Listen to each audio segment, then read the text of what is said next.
No instante em que o olhar de Ricardo Albuquerque deslizou por mim, fixando-se no próximo tópico da pauta, soube que era o fim. 3 anos da minha vida, incontáveis semanas de trabalho de 80 horas, aniversários esquecidos, férias abortadas e jantares frios consumidos em escritórios desertos. Tudo foi sumariamente descartado com um sorriso plastificado e a frieza de um slide do PowerPoint, ostentando a legenda: ajustes de orçamento. Como todos podem ver, a voz do CFO ressoava com uma condescendência irritante, seus olhos pousando diretamente em mim. Apesar das iniciativas de redução de custos de Mariana, estamos implementando cortes de bônus em toda a empresa. Seu departamento tem sorte de ainda existir. Aquelas palavras, carregadas de um tom familiarmente paternalista, me atingiram como um tapa. Alguma pergunta? Um nó se formou na minha garganta, sufocando as palavras que clamavam para ser ditas. 27 pares de olhos se voltaram para mim, expectantes. Ali estava eu, a mulher que havia salvado a empresa da beira do abismo, gerando uma economia de 3,8 milhões, sentada em silêncio, assentindo profissionalmente, como se tudo aquilo fosse perfeitamente lógico, como se eu não estivesse sendo roubada à luz do dia. A incredulidade e a fúria ferviam dentro de mim, mas a máscara da compostura profissional permanecia intacta, por enquanto. Não derramei uma lágrima sequer. Nenhum grito rasgou o silêncio. Nem sequer pensei em virar a mesa de reuniões, ato impulsivo que borbulhava em minha mente. Apenas deslizei o celular debaixo da mesa, sorrateiramente, como uma ladra na noite. Ali, na tela, repousava o e-mail que eu havia rascunhado 3 dias antes, quando os primeiros boatos sobre os cortes nos bônus começaram a sussurrar em meus ouvidos. Assunto: protocolo de ativação. Amanhecer. Meu dedo pairou sobre o botão enviar, hesitante, como se estivesse à beira de um precipício. 1 segundo. Apenas 1 segundo antes de selar o destino com um toque. Ricardo, alheio à tempestade que se aproximava, continuava sua apresentação maçante, enquanto meu futuro se transformava em cinzas. Eu nunca quis destruir metade da Vertex Solutions. Não fui criada para isso. Minha mãe dedicou 30 anos à educação infantil, semeando o futuro com amor e paciência. Meu pai, um operário incansável, passou a vida na mesma linha de montagem, até a merecida aposentadoria. Trabalho honesto por um salário honesto. Essa era nossa Bíblia, o lema tatuado em nosso brasão familiar imaginário. E eu acreditava nisso, com cada fibra do meu ser. Até descobrir o verdadeiro valor do meu trabalho honesto para a Vertex Solutions. Quando pisei na Vertex pela primeira vez, há 3 anos, a empresa já cambaleava, à beira do abismo. Mas o andar executivo, com seus móveis italianos que gritavam luxo e almoços diários dignos de um rei, escondia a podridão por trás da fachada. Fui contratada como gerente financeira de nível médio, com uma missão clara e cruel: cortar custos. Em 6 meses, identifiquei assinaturas de software desnecessárias no valor de quase $800 mil, contratos de serviço com empresas que já não existiam e aluguel de equipamentos para máquinas que estavam juntando poeira em um depósito. Meu então chefe, Osvaldo, estava radiante. A gerência até me convidou para jantar. Ricardo, o CFO, um homem alto, impecavelmente vestido, com a inteligência emocional de uma calculadora, até sorriu para mim. Você tem um ótimo olhar para a eficiência, Mariana, disse ele, girando um uísque caro em um copo de cristal. Precisamos de mais pessoas que entendam o que está em jogo. Eu ansiava por esse elogio como um faminto que recebe migalhas. É o que acontece quando você é subestimado a vida toda. Até o menor reconhecimento parece um banquete. Quando a pandemia estourou, a Vertex perdeu clientes. Enquanto outros executivos entraram em pânico, eu vi uma oportunidade. Criei um sistema de triagem financeira, renegociei todos os principais contratos com fornecedores, identifiquei créditos fiscais que a empresa havia perdido e reestruturei todo o processo de recebimento de contas a receber. Jornadas de trabalho de 16 horas se tornaram a norma para mim. Meu namorado terminou comigo depois que eu perdi nosso jantar de aniversário porque estava finalizando uma proposta que economizaria a empresa $1,2 milhão por ano. O trabalho sempre vai pegar tudo que você der a ele, Mariana, disse ele, enquanto fazia as malas. Mas nunca vai te amar de volta. Eu deveria ter escutado. Em vez disso, trabalhei ainda mais. Em 1 ano e meio, economizei cerca de $3,8 milhões para a Vertex, quase 30% do nosso orçamento operacional anual. A empresa evitou demissões, enquanto nossos concorrentes estavam reduzindo o quadro de funcionários. Ricardo apresentou minhas estratégias ao conselho de administração como iniciativas do departamento financeiro, sem nunca mencionar meu nome. Eu me convenci de que não importava quem recebesse o reconhecimento, desde que os empregos fossem mantidos. Que tola eu fui! No mês passado, ouvi Ricardo conversando no banheiro executivo, que eu não deveria usar, mas usava porque o banheiro feminino do nosso andar estava sempre quebrado.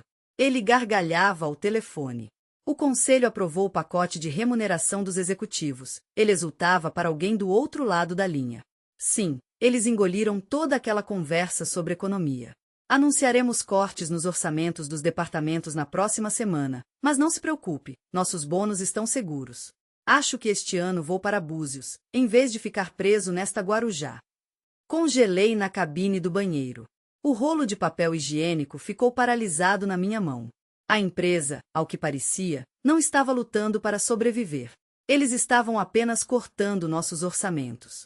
Meu orçamento, para inflar os bônus desses figurões.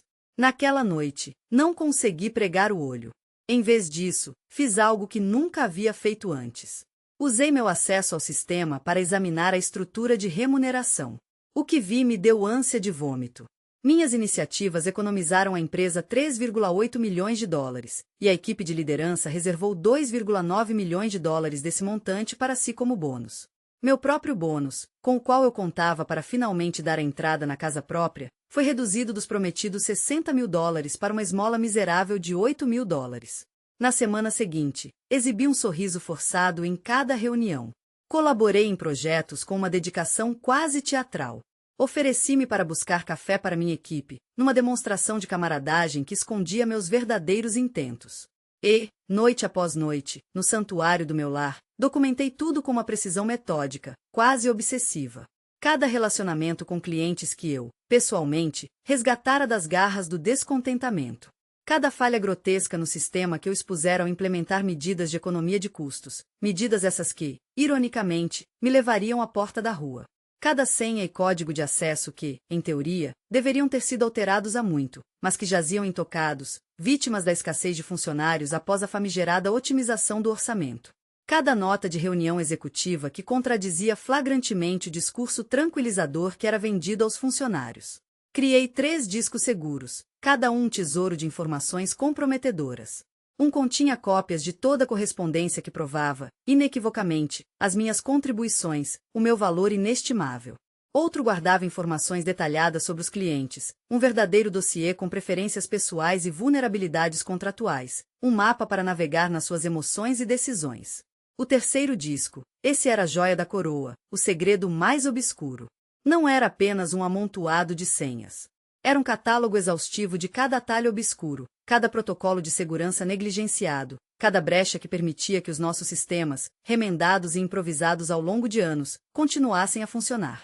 Informações valiosíssimas para concorrentes inescrupulosos, o pior, para hackers com intenções maliciosas. A mera visão daquele disco faria qualquer profissional de segurança desmaiar em estado de choque. Eu jamais imaginei ter que usar aquilo. Pelo menos, não ainda. Era uma garantia, um seguro, eu repetia para mim mesma. Uma proteção. Mas então, veio a fatídica reunião. Cortes drásticos no orçamento. Nosso departamento tem sorte de sequer existir, Ricardo proferiu, e seus olhos frios passaram por mim, seguindo para o próximo item da pauta. Naquele instante, um e-mail crucial zarpou do meu computador. O destinatário? Minha advogada pessoal, uma velha amiga dos tempos da faculdade, agora especialista em proteger denunciantes e lutar pelos direitos trabalhistas.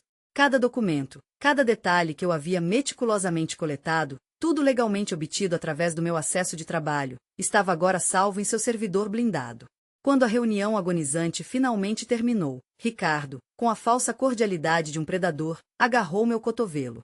Mariana, espero que você entenda que essas decisões não são nada pessoais. Todos nós teremos que apertar os cintos. Meus olhos, involuntariamente, cravaram-se em seu pulso. Lá, reluzia um novíssimo Patek Philippe. Um relógio de 95 mil dólares que eu reconheci instantaneamente do catálogo que meu ex-marido folheava obsessivamente. Só por diversão, é claro, ele vivia dizendo. Com um sorriso tenso, quase um espasmo, respondi, sim, Ricardo. Estamos todos juntos nessa. Naquele dia, com uma calma metódica, esvaziei minha mesa. Cada objeto, cada lembrança, foi cuidadosamente embalado. O ciclo se fechava. Nem tudo que poderia causar alarme, apenas pertences pessoais. Gradualmente, ao longo de várias horas, desapareceram a foto dos meus pais em um porta-retratos, a bolinha anti-estresse em forma de Júpiter, um carregador sobressalente para o celular. Minha mesa parecia normal, apenas um pouco mais minimalista. Às 18h12, protocolei meu pedido de demissão voluntária, alegando motivos pessoais, e enviei uma cópia oculta para minha advogada. Às 18h14, meu acesso à rede corporativa foi bloqueado. Protocolo padrão. Às 18h20, Ricardo já estava ligando para o meu celular. Eu não atendi. Às 18h45, recebi um e-mail do RH solicitando uma entrevista de desligamento e lembrando-me da cláusula de não concorrência. Às 20h30, eu estava sentada no escritório da minha advogada enquanto ela examinava meus documentos. Eles realmente não sabiam o que você estava fazendo, ela perguntou, folheando as planilhas das minhas conquistas. Esses cortes de custos são simplesmente inacreditáveis. Eles sabiam que eu estava cortando custos, respondi. Eles não se importavam como, desde que os números batessem. Tem certeza absoluta sobre esses bônus executivos? Perguntei, minha voz carregada de apreensão. Mostrei a ela as capturas de tela. Seus olhos se arregalaram em choque, as sobrancelhas quase alcançando a linha do cabelo. Mariana, isso não é apenas injusto. Existem potenciais implicações da SEC aqui. Sua voz era um misto de incredulidade e preocupação. O conselho de administração foi enganado sobre as finanças da empresa, se o que você está me mostrando for verdade. Eu nem havia considerado esse aspecto. Estava tão consumida pela dor, sentindo-me traída e fervendo de raiva. Mas sentada naquele escritório, observando a advogada avaliar as provas que eu havia reunido, algo se transformou dentro de mim. De repente, não se tratava mais apenas do meu bônus. Era sobre a corrupção sistêmica que corroía a empresa, prejudicando a todos. Funcionários com salários miseráveis, clientes sendo explorados com preços exorbitantes, acionistas sendo enganados. O que você quer fazer com isso? Ela perguntou finalmente, seus olhos fixos nos meus. Pela primeira vez em 3 longos anos, me permiti considerar o que eu realmente queria, em vez de ponderar o que seria melhor para a Vertex. A realização foi assustadora e incrivelmente emocionante. Um frio percorreu minha espinha, mas um sorriso determinado começou a surgir em meus lábios. Eu quero o que ganhei, eu simplesmente disse, minha voz firme e resoluta. E quero que eles nunca mais façam isso com ninguém. Nosso plano estava longe de ser sensacional. Não iria parar nas manchetes dos jornais nem viralizar, mas funcionaria e atingiria exatamente as pessoas que mereciam. O primeiro passo foi dado na manhã seguinte. Entrei em contato com Diego Fernandes, nosso maior cliente, sob o pretexto de me despedir. Diego e eu tínhamos construído uma amizade genuína ao longo dos anos, resolvendo os problemas da empresa dele. Problemas, muitas vezes, criados pela própria Vertex, mas que eu havia conseguido contornar com sucesso. Você está saindo depois de tudo que fez por eles? Havia uma clara incredulidade em sua voz, mesmo pelo telefone. Mariana, sem querer ofender, mas a Vertex sem você não é nada. Quem vai cuidar da nossa conta agora? Eles não disseram, respondi honestamente. Eu só queria agradecer a você pela oportunidade de trabalharmos juntos. Houve uma pausa. Vamos tomar um café na semana que vem para nos despedirmos decentemente, ele finalmente disse. Concordei, sabendo muito bem o que aconteceria nesse encontro para um café. O segundo passo exigiu extrema cautela. Entrei em contato com 5 membros-chave da equipe, todos gênios subestimados, indispensáveis para a Vertex, e informei que estava abrindo uma consultoria. Sem ofertas, sem promessas de emprego, apenas informação. 3 deles perguntaram imediatamente se eu estava contratando. O terceiro passo foi o mais gratificante. Através da minha advogada, enviei uma carta formal ao Conselho de Administração da Vertex, detalhando as discrepâncias financeiras entre o que lhes era informado sobre a situação financeira da empresa e o que a equipe executiva realmente estava fazendo. Anexei provas da minha contribuição, a subsequente estrutura de bônus executivos e os relatórios de corte de custos enganosos. Não exigi nada. Apenas forneci informações, como uma ex-funcionária preocupada com a governança corporativa. E então esperei. Bastaram apenas 2 dias para que a primeira peça do dominó caísse. Ricardo ligou, e havia tensão em sua voz. Mariana, parece que houve algum mal-entendido. Gostaríamos de discutir sua saída, ele disse. Desculpe, quem está falando? Perguntei, embora soubesse muito bem quem estava do outro lado da linha. Sua risada soou nervosa. É Ricardo Albuquerque, Mariana, da Vertex. Olha, o conselho de administração tem algumas perguntas sobre sua saída. E, para ser sincero, gostaríamos de reconsiderar seu pacote de compensação. Que interessante, respondi, tentando manter um tom neutro. Eu tinha certeza de que todos precisavam apertar os cintos. Corte de custos, certo? O silêncio na linha me disse tudo o que eu precisava saber. Estou ocupada agora, Ricardo. Meu advogado terá prazer em agendar uma reunião se vocês quiserem discutir alguma coisa. Desliguei o telefone antes que ele pudesse responder. Ricardo não sabia, nenhum deles sabia, que eu já havia marcado reuniões com 3 concorrentes da Vertex, não para vazar informações ou violar qualquer acordo, mas para discutir potenciais oportunidades de consultoria, onde minha experiência em economia de custos pudesse ser devidamente valorizada. As 2 semanas seguintes se revelaram as mais singulares de toda a minha trajetória profissional. Instalei-me no modesto escritório no coração da cidade, lancei um site descomplicado e iniciei uma ronda de contactos com figuras influentes do setor. Ações, diga-se de passagem, totalmente dentro da lei, sem transgredir qualquer cláusula de não concorrência. Longe de mim a intenção de captar clientes, não era essa minha prioridade. O encontro com Diego, marcado para um café discreto a meros 3 quarteirões do imponente edifício da Vertex, foi estrategicamente planeado. Cheguei com antecedência, degustando um café preto enquanto meus olhos varriam a entrada. Quando Diego surgiu, com sua estatura imponente e a aura de quem gere um orçamento anual de 50 milhões, notei um detalhe peculiar: ele não estava sozinho. Guilherme Costa, o vice-presidente de relações com clientes da Vertex, seguia-o como uma sombra inquieta. Mariana, Diego saudou-me com um abraço caloroso, enquanto Guilherme permanecia a um canto, visivelmente desconfortável. E veja só quem encontrei a caminho daqui. Que coincidência! O sorriso forçado de Guilherme gritava o quão orquestrada fora aquela coincidência.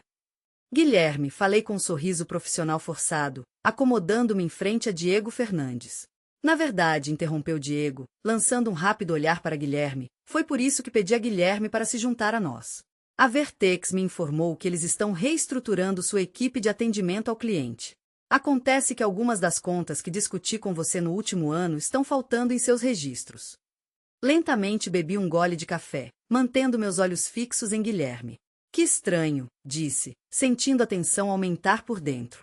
Guilherme pigarreou, evitando meu olhar. Parece que alguma documentação está faltando. Dificuldades de transição, sabe como é. Tenho certeza de que podemos resolver isso. O que Guilherme realmente quis dizer era que eu estava trabalhando diretamente com os problemas dos clientes, resolvendo-os antes que se transformassem em reclamações formais, construindo relacionamentos por meio de conexões pessoais, em vez do sistema CRM desajeitado que ninguém conseguia dominar. Tudo isso era uma vantagem quando eu estava salvando contas. E agora isso se tornou meu problema. Diego, eu disse calmamente, tentando não demonstrar a raiva que me invadia, eu documentei tudo em relatórios mensais para a administração. Tenho certeza de que Guilherme tem acesso a eles. O leve tremor de Guilherme confirmou minhas suspeitas. Eles não se importavam com meus relatórios detalhados. Eles simplesmente pegavam os resultados, sem entender a essência do processo. Diego se virou para Guilherme. Preciso conversar com Mariana em particular. Assuntos de negócios. Guilherme tentou protestar, mas mudou de ideia. Quando ele saiu, Diego se inclinou para mim. Eles não fazem ideia de como gerenciar nossa conta, certo? Escolhi minhas palavras com cuidado. Há muitas pessoas talentosas na Vertex, mas ninguém entende nossas necessidades específicas como você. Ele me estendeu um cartão de visita por cima da mesa. Meu diretor financeiro quer se encontrar com você. Como consultora. Estamos revisando todos os nossos relacionamentos com fornecedores no próximo trimestre. Coloquei o cartão de visita no meu bolso, sem comentar.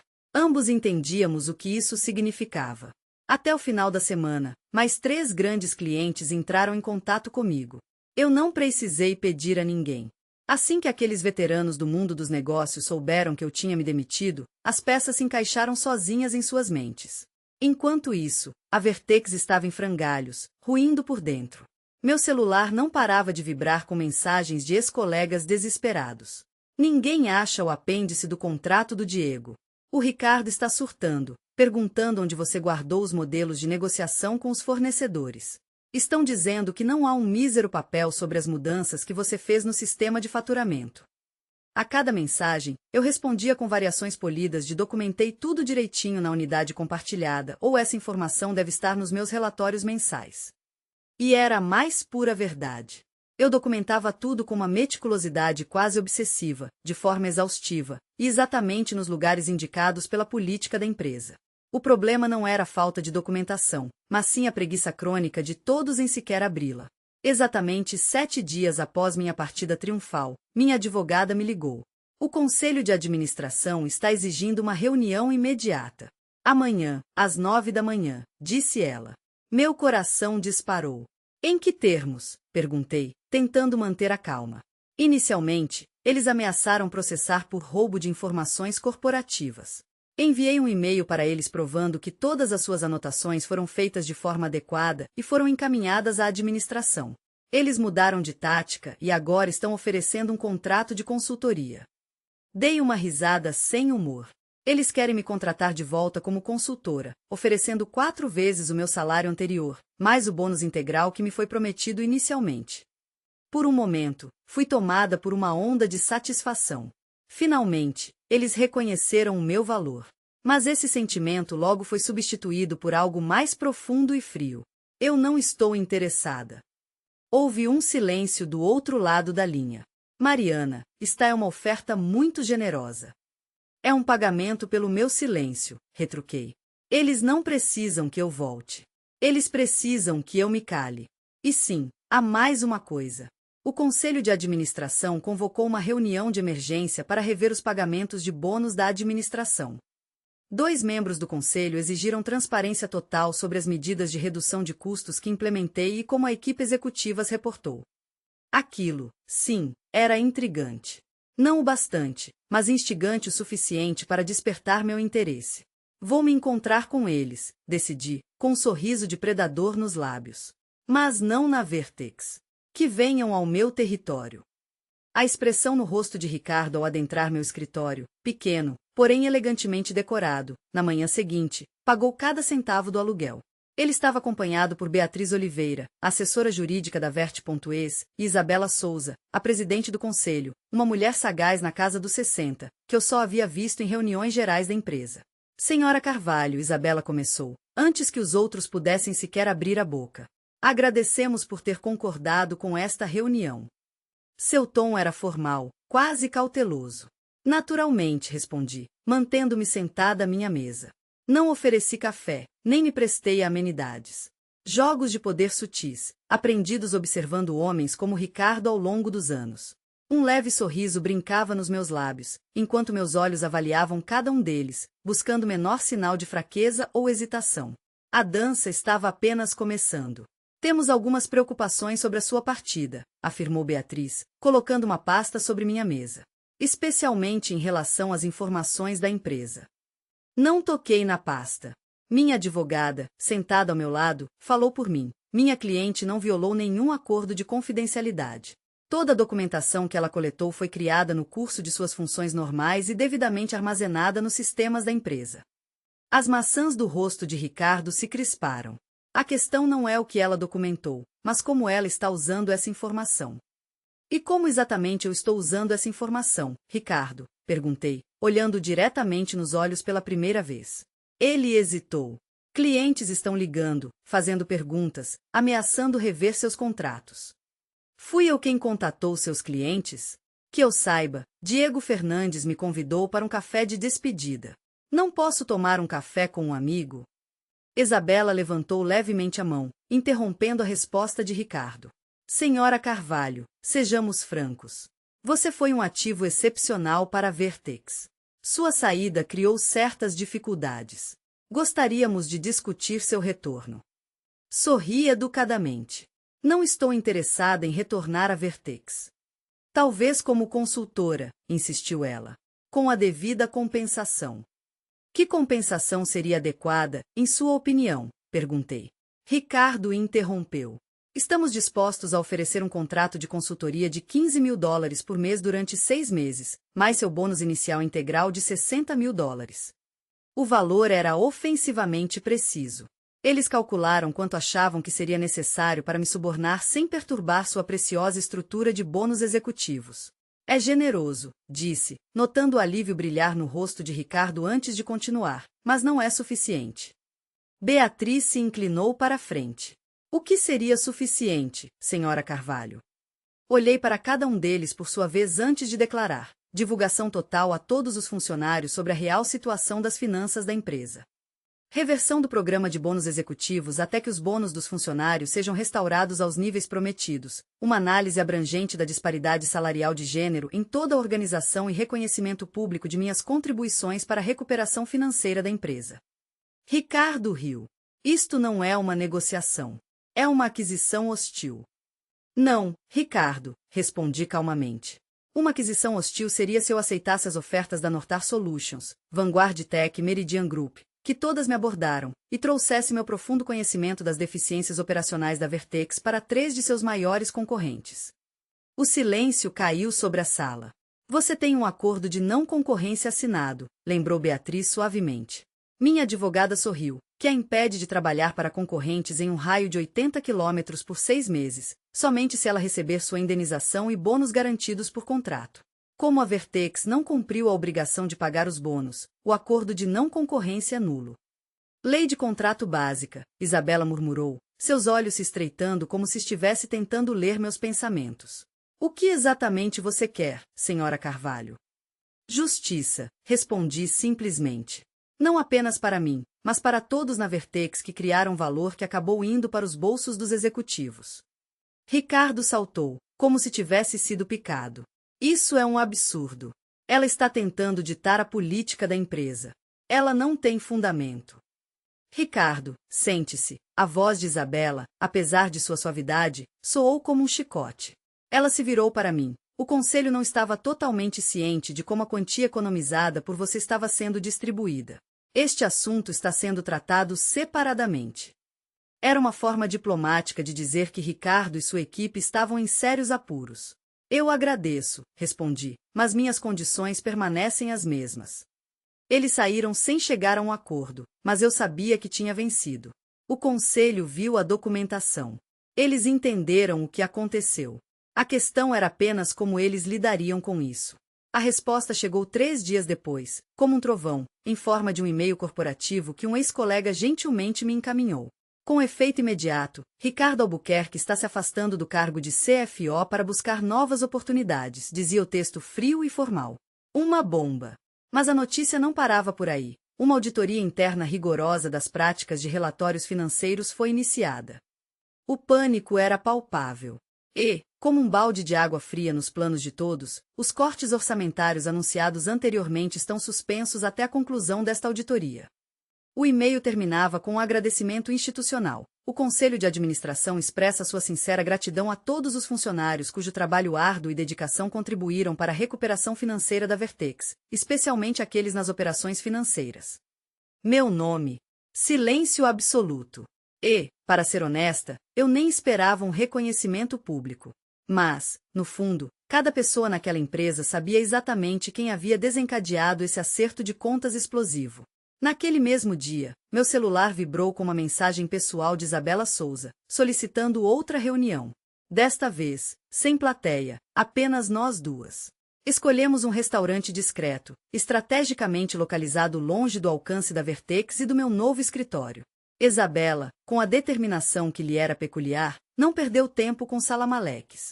Seu olhar era direto, penetrante, como se quisesse ler minha alma. A tempestade estava prestes a começar. Isabela colocou o documento entre nós, e em sua voz soou firmeza. O conselho aceitou todas as suas condições, com uma pequena ressalva. Em vez de reconhecimento público por suas conquistas, oferecemos um acordo confidencial com uma cláusula de não divulgação. É mútuo. Você não divulga as circunstâncias de sua saída e nós, por nossa vez, não diminuímos sua contribuição se formos contatados para recomendações. Mergulhei na leitura. Os termos financeiros eram mais que generosos, 3 vezes mais do que Ricardo havia oferecido. E quanto aos bônus dos funcionários? Perguntei, erguendo os olhos. Eles serão restaurados já no próximo trimestre. O financiamento virá do cancelamento dos bônus da diretoria. Além disso, estamos conduzindo uma revisão completa do sistema de remuneração em todos os departamentos. Assenti lentamente, ponderando o que ouvi. E Ricardo? O rosto de Isabela escureceu ligeiramente. Ricardo não é mais funcionário da empresa em nenhuma capacidade. O conselho está cooperando com uma empresa de auditoria externa, conduzindo uma auditoria financeira. Isso pode ter sérias consequências para ele e vários outros executivos. Ricardo, talvez, esteja afogando-se em águas mais profundas do que o simples desemprego. Assinei aquele acordo não apenas pelo valor poupudo, embora ele fosse considerável. Assinei porque eles atenderam às minhas verdadeiras exigências, aquelas que realmente importavam para cada um dos funcionários da Vertex que ainda respiravam ali, que mereciam muito mais do que Ricardo e sua corja lhes proporcionavam. Em menos de um mês, minha consultoria já estava florescendo. Dediquei-me a estratégias de economia ética e operações financeiras transparentes, um farol em meio à escuridão. 3 ex-funcionários da Vertex agora vestiam a camisa da minha empresa, incluindo Renata, da contabilidade, uma veterana de 15 anos que conhecia cada segredo sombrio enterrado nos confins daquela corporação. A empresa de Diego Fernandes se tornou meu maior cliente. A Vertex, ironicamente, manteve o contrato com ele. Meu objetivo nunca foi demolir a Vertex até os alicerces, mas ele insistiu, com um brilho nos olhos, que eu auditasse cada um dos seus processos e preços. A ironia da situação não passou despercebida. 6 meses após minha partida da Vertex, uma mensagem de Catarina, minha antiga assistente, surgiu na tela do meu celular. Não vai acreditar. Eles estão renomeando a metodologia de operações financeiras que você desenvolveu. Agora, na gestão da empresa, é oficialmente o Protocolo Carvalho. Sorri, olhando para o meu telefone. Não era um reconhecimento público, mas era algo mais duradouro. Naquela noite, sentado na varanda do meu apartamento, comprado com a rescisão e a renda das consultorias, finalmente senti o nó que apertava meu peito há meses começar a se desfazer. Eu não destruí a Vertex. Nunca quis isso. A empresa em si não era vilã. O mal se escondia na cultura de exploração criada por pessoas que viam o valor dos funcionários como algo a ser coletado, e não cultivado. Essas pessoas ou saíram, ou, pelo menos, perderam muito do seu poder. Meu telefone vibrou, notificando um novo e-mail. Mais um cliente em potencial. Minha agenda para o próximo mês já estava lotada, mas me peguei sorrindo ao ler o pedido. Ouvimos falar do seu trabalho em estratégias de gestão de custos éticas. Nosso CFO fez questão de perguntar o seu nome. A vida tem dessas ironias. Entrega o que a gente precisa justamente quando a gente desiste de ansiar por isso. A vingança que antes me consumia, a ânsia de ver Ricardo e sua equipe se afogando, a Vertex definhando sem mim, tudo isso se transformou em algo muito mais profundo, a plena reconquista do meu próprio valor. Já não precisava da aprovação deles. Não precisava que eles sentissem na pele a dor que me causaram. Precisava, sim, que o sistema fosse corrigido, que o equilíbrio fosse restaurado. E, de alguma forma, a onda de choque da minha partida causou exatamente isso. Ricardo jamais imaginou o que eu havia documentado, até que fosse tarde demais. Ele nunca compreendeu que meu poder não residia na lista de clientes, nem nas brechas do sistema. Estava no registro meticuloso do meu próprio valor, um valor que nenhuma manobra corporativa poderia apagar. Às vezes, a vingança mais saborosa não é destruir quem te feriu. Às vezes, é construir algo tão grandioso que jamais existiria se não tivessem te subestimado tanto. Dizem que o sucesso é a melhor vingança. Mentira. A melhor vingança é crescer, tornar-se alguém que não precisa mais de vingança. Mas não vou mentir, ouvir que Ricardo teve que vender sua casa de campo para cobrir os custos judiciais também foi agradável.